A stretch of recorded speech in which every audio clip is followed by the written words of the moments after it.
Hi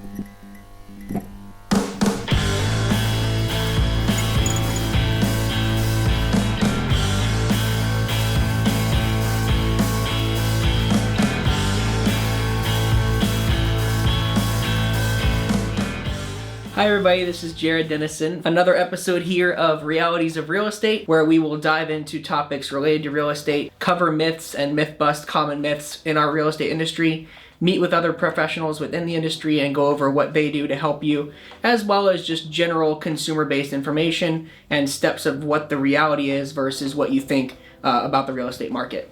Today, we are going to be talking about the steps of selling.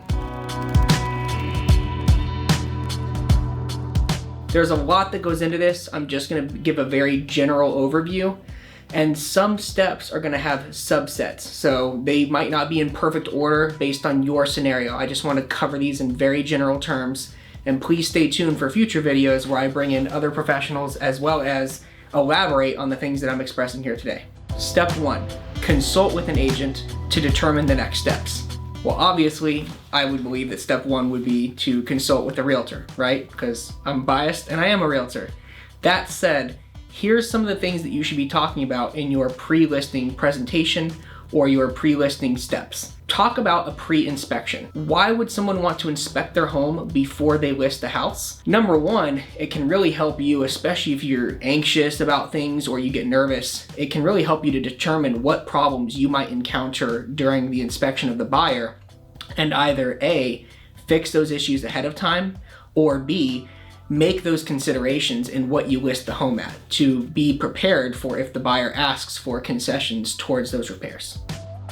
Step 1, subset 2, or B, determine pre-repairs yourself.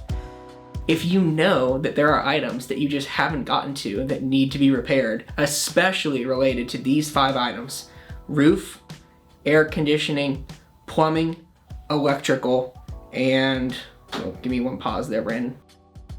This also includes appliances that may or may not be working properly, as well as major defects that are just completely visible to the home buyers for a walkthrough, or major defects of areas of the home that are not normally seen by a buyer during walkthrough, such as a faulty part of the attic, a beam that's messed up there, or a ripped attic vent, what have you.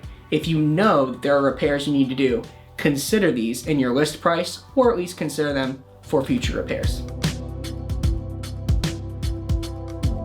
Another thing you should talk to the realtor about is asking them what title company they believe they should partner with. This is going to be the title company that you work with in conjunction with the buyer to ensure that the property gets transferred to a buyer from you, free of any liens, encumbrances, or any penalties and stuff that you might owe, so that the buyer can have a property free and clear of those things. But also, the title company is instrumental in determining the correct payout for you and the cost for the buyer. Very important that you choose the most upfront and professional title companies so that you know you're working with a professional that's looking out for your best interest and sticking to the legalities that they need to stick to. Now, we talked about title. When you are partnering with a title company, while you're talking to the realtor, you need to ask for an estimated seller net sheet and ask if your title company can do what's called pre-title work. These are things that are going to be instrumental in determining what your prorated taxes will be, what possible costs you might have related to HOA payoffs, ordering estoppel letters, etc., etc. We'll go into a much deeper dive on that at a later episode, but you do want to ask for an estimated seller net sheet, which will be completely based on the sales price, all of your costs, so that you can know what you would actually make if you were to sell at the price you wish to sell at. Step 2, to have an agent do a full listing presentation and interview either the agent to the full depth that you want to, or interview multiple agents. Let me pause here for a second and say that if you have an agent you're 100% comfortable with, there might not be a reason to interview a whole bunch of other agents, but you do want to at least ask them major questions related to what they're going to do to market the property, how choosing them benefits you fiscally or timeline-wise as far as selling, as well as a multitude of other questions. Again, we'll dive into that as a separate video, but you do want to at least have a listing presentation from a realtor, and don't just say, yeah, we'll list with you for no reason. Step 3. The listing agent's going to need to schedule photos, videos, and some kind of marketing material. This is instrumental. If your agent is not scheduling photos, videos, and marketing material for you, or they're not telling you what kind of marketing material they're doing, the chances are they're not doing enough. What are some things that I think you should be looking for?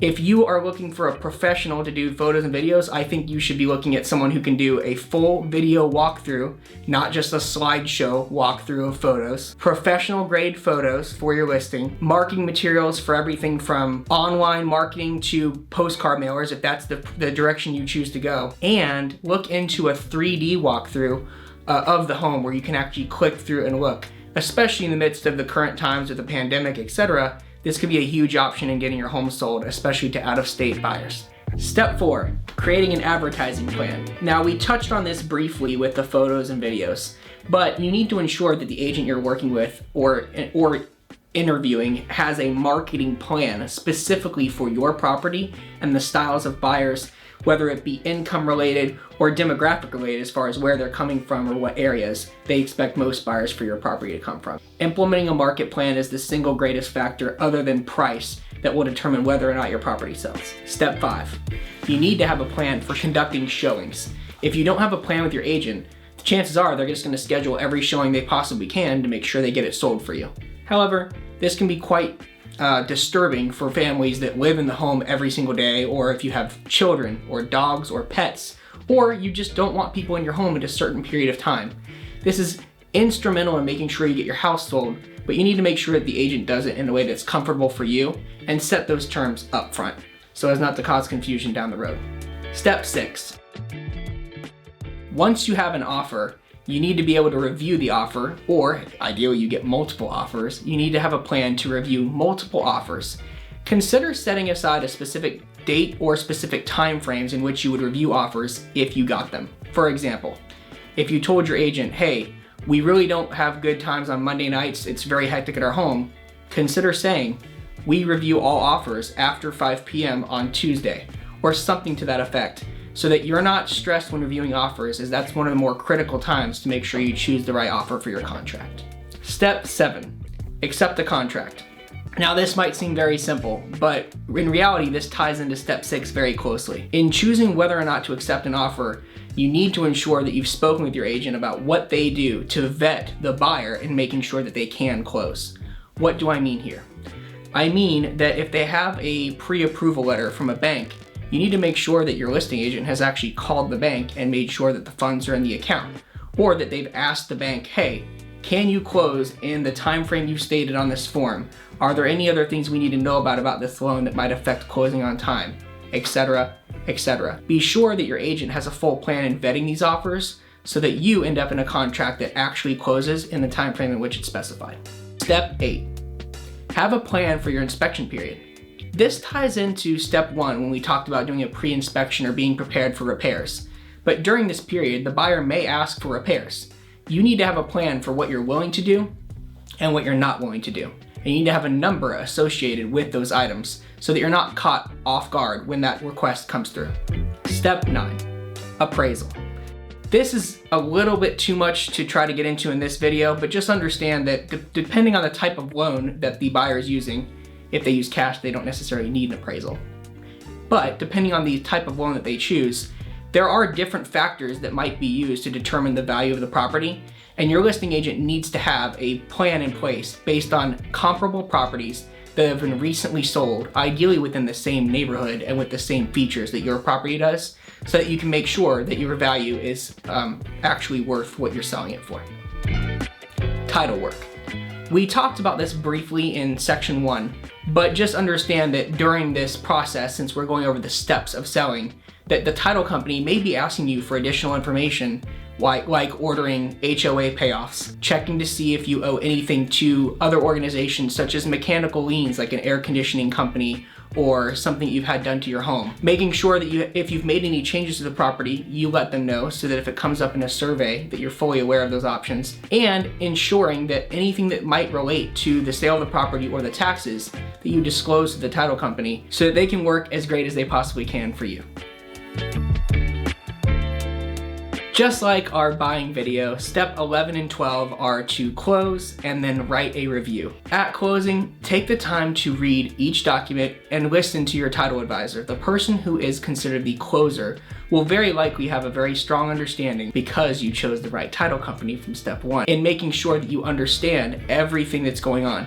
Listen to them, read the sections they're telling you to read, and then ask questions. This is your time to make sure you're fully protected and understand the ramifications of the sale and the after sale process. And finally, enjoy the fact that you sold, collect your well-earned money, and write a review for your agent. There's nothing better you can do than to write a raving review for the agent that helped you, or to make sure that you refer them to your other family and friends that need a top agent in selling the home. If you have any questions about this process, or if you think I've missed something, feel free to comment in the video below, or reach out to me at the name, number, and email provided at the end of the video and in the comments. Thanks.